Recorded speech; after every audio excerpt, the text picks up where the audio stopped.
Dunia pendidikan saat ini tengah berada di persimpangan yang mengkhawatirkan.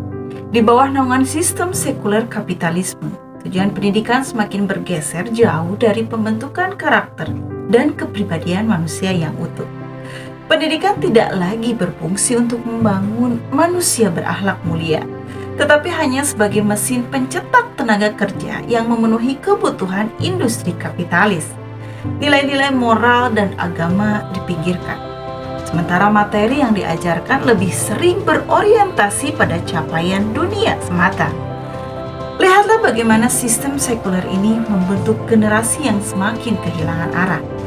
Di sekolah-sekolah fokus lebih diarahkan pada persaingan nilai dan peringkat, tanpa memperdulikan esensi pendidikan sebagai pembentuk akhlak dan moral.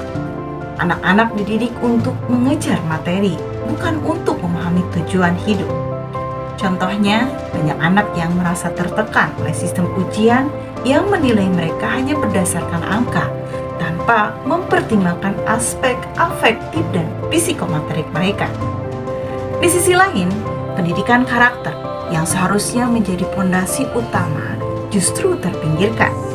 Akibatnya, kita melihat generasi yang kehilangan empati, etika, dan nilai-nilai kemanusiaan.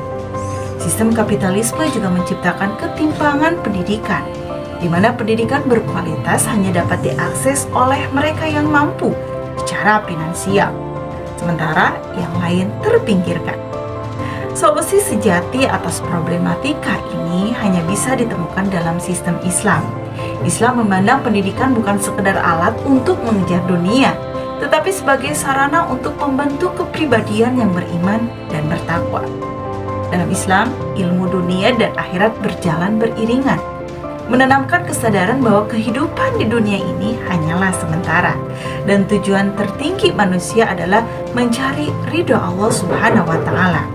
Hanya dengan sistem Islam, pendidikan dapat kembali pada fungsinya yang hakiki, membangun generasi yang cerdas secara intelektual, kuat secara spiritual, dan bermoral dalam setiap tindakannya.